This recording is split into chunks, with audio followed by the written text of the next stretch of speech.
Have you ever thought how our sun came in to existence? क्या आपने कभी सोचा है हमारा सूरज कैसे बना? Approximately 4.5 billion years ago space forced the stellars nebulas to come closer and gravity cause them to gather up. तकरीबन 4.5 बिलियन साल पहले खिला ने एक तारीकी निबलाई को करीब आने पर मजबूर कर दिया और कशिश शकल ने इन्हें इतना करीब कर दिया कि ये आपस में जमा हो गए। All the matters of these clouds started to spin faster and faster. बादलों का सारा मामला तेज़ से तेज़ घूमने लगा। ये जो इस स्टीलर नेब्यूल्स में जितने भी बादलों का झुंड था वो सब तेज़ी से आपस में घूमने लगे। The spinning caused these clouds to flatten into a disk with a central bulb called a protostar. तेज़ी से घूमने की वजह से ये बादल एक चपटी डिस्क नुमा साख्त में तब्दील हो गए या एक डिस्क के ऊपर सीधा जमा होना शुरू हो गए। इस डिस्क नुमा स्ट्रक्चर को बल्ब को हम प्रोटोस्टार का नाम देते हैं। The huge bulb kept heating up and started a fusion reaction. ये जो बड़ा डिस्क था, बड़ा एक गोल मादा जमा हुआ था, इसमें दर्जा हरारत बढ़ता चला गया और यहाँ तक के न्यूक्लियस के फटने का अमल शुरू हो गया। This started turning hydrogen into helium and release a lot of heat and light. इस न्यूक्लियस के फटने के अमल की वजह से हाइड्रोजन हीलियम में तब्दील होना शुरू हुई, जिसकी वजह से बहुत ज़्यादा हरारत और रोशनी खारिज हुई। Later this central bulb change into the sun. बाद में ये मरकज़ी बल्ब सूरज में तब्दील हो गया। In the meantime different planets were found from the remaining part of the disc. इसी दौरान जब ये सूरज तैयार हो रहा था, इसी दौरान इसके इर्द गिर्द जो दूसरे मादे थे उनसे दूसरे सियारे भी वजूद में आए। हर वो चीज़ जो पैदा हुई है उसने ख़त्म होना है। जिस तरह सूरज की पैदाइश हुई है इसी तरह इसकी मौत भी होगी। We know that anything in the universe is not immortal and has to die someday. हमें ये मालूम है कि कायनात में जितनी भी चीज़ें हैं वो हमेशा के लिए नहीं हैं, अब्दी नहीं है, उनको एक न एक दिन ख़त्म होना है।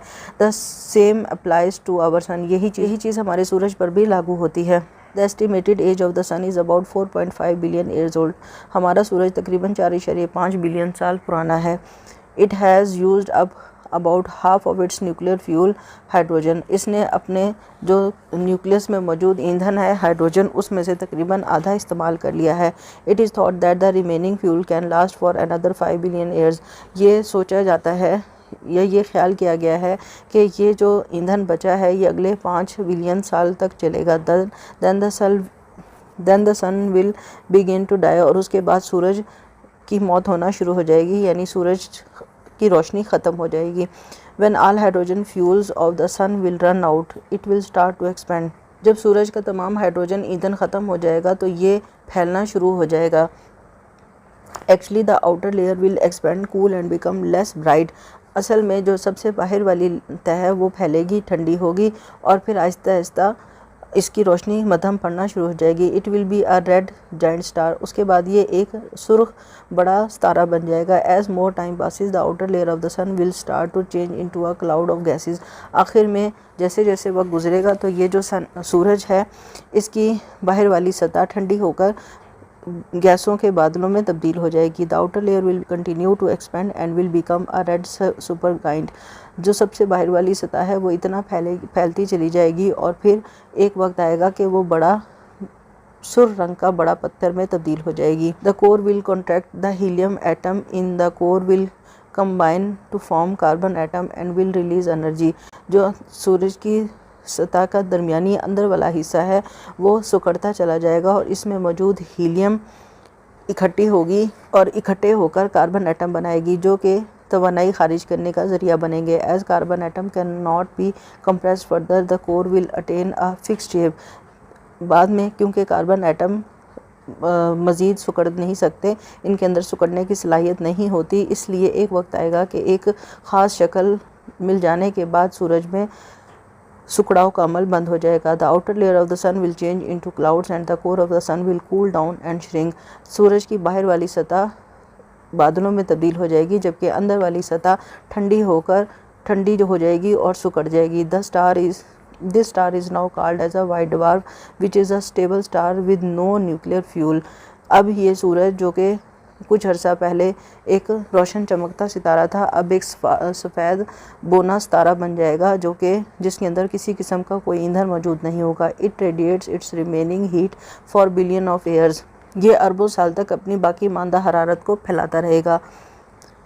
When all the heat is completely dispersed, it will become a cold, dark black dwarf which is actually a dead star। जब इसकी तमाम तर हरारत खारिज हो जाएगी, फैल जाएगी, तो फिर ये ठंडा हो जाएगा और अब ये एक स्याह काले रंग का बोना सितारा बन जाएगा जो कि असल में एक मरा हुआ या डेड स्टार होगा। Have you ever thought that what will happen if a star bigger than the sun will die? क्या आपने कभी सोचा है कि अगर सूरज से बड़ा सितारा मर जाए तो क्या होगा? Will form a neutron star और ब्लैक होल। इससे एक न्यूट्रॉन या ब्लैक होल तैयार होगा। Do you know what black hole are? Let's study them. क्या black holes are point in space where a great amount of matter is packed into a very small space. Black holes खला में ऐसे मकामात हैं जहाँ मादे की एक बड़ी मिकदार एक बहुत ही छोटी जगह पर भरी हुई है। They are very dense and have strong gravitational pull. ये बहुत घने हैं और इनके अंदर कशिश शकल बहुत ज़्यादा है।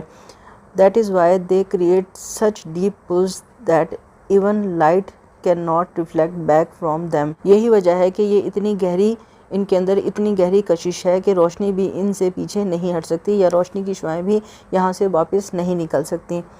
अ German astronomers name Karl Schwarzschild in 1915 proposed that it was possible for Mars to be squeezed into a infinity small point। Karl Schwarzschild नामी एक जर्मन माहिर फल्कियात ने 1915 में एक तजवीज़ पेश की कि बड़े पैमाने पर मौजूद मादे को किसी छोटी जगह पर इकट्ठा करना मुमकिन है। There are 4 types of black holes: stellar, intermediate, supermassive and miniatures. कायनात में 4 तरह के ब्लैक होल्स मौजूद हैं जिनमें तारीकी, दरमियानी, सुपरमैसिव यानी बड़े और छोटे ब्लैक होल्स शामिल हैं। फॉर्मेशन ऑफ ब्लैक होल्स कैसे बनते हैं, इनके बनने की क्या वजह है? The stars that are 6 to 9 time bigger than the sun are called massive stars. वो सितारे जो सूरज से 6 से 9 गुना बड़े हैं उनको बड़े सितारे या मासिव स्टार्स कहा जाता है। They have big but have a very short life span because they run out of fuel. ये बहुत बड़े होते हैं लेकिन इनकी ज़िंदगी बहुत छोटी है क्योंकि इनके अंदर ईंधन बहुत थोड़ा है और वो जल्दी ख़त्म हो जाता है।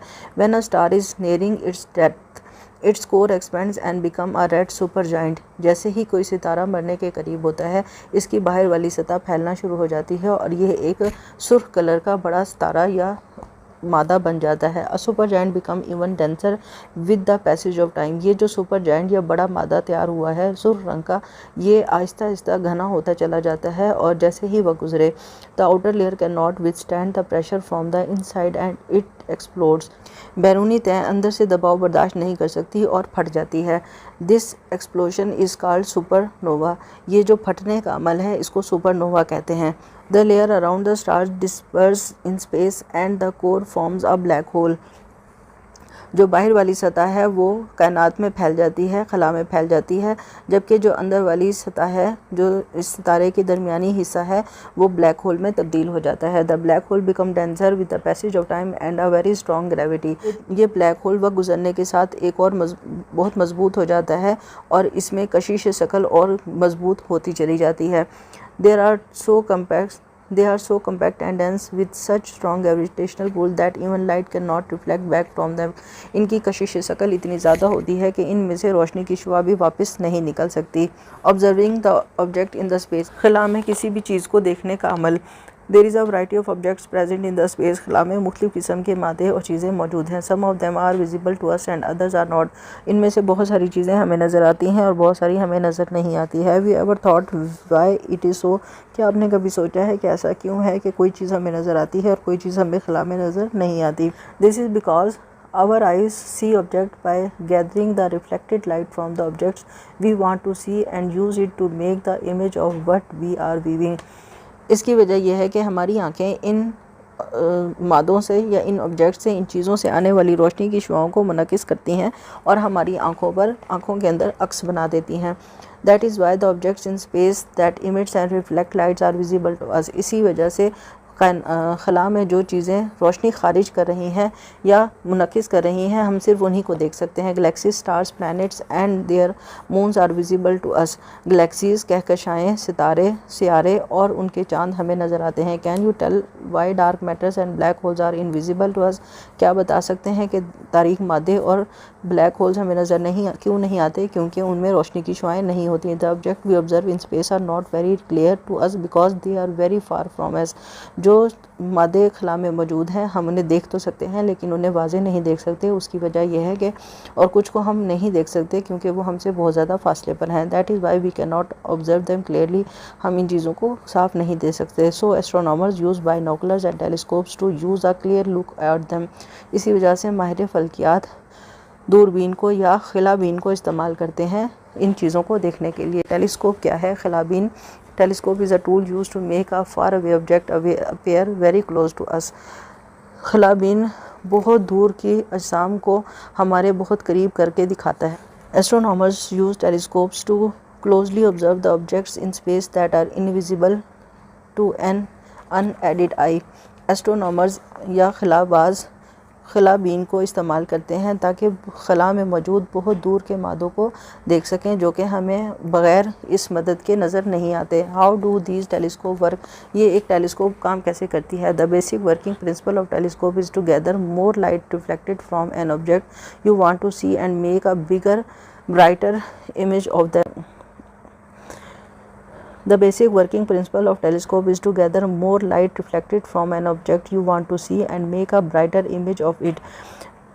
टेलीस्कोप का असल तरीक़ाकार ये है कि ये जिस चीज़ को हम देखना चाहते हैं उससे आने वाली ज़्यादा से ज़्यादा रोशनी को इकट्ठा करता है ताकि वो जो इसका खाका हमारे सामने बनने जा रहा है वो साफ़ हो और बड़ा हो।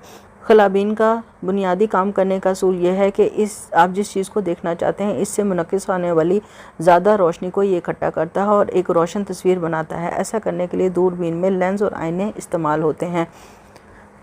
अ telescope has a tube like body. एक टेलीस्कोप असल में एक लंबी ट्यूब की शक्ल की जिस्म है। At both end of the tube lenses are present.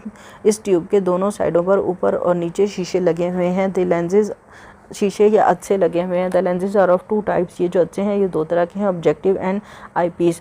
Objective lens collect the light coming from the distance object and brings them to a point of focus. Objective या मरूजी लेंस दूर दराज अशिया से आने वाली रोशनी को इकट्ठा करता है और इन तवज्जो के मकाम पर या फोकस करने वाली जगह पर इकट्ठा करता है।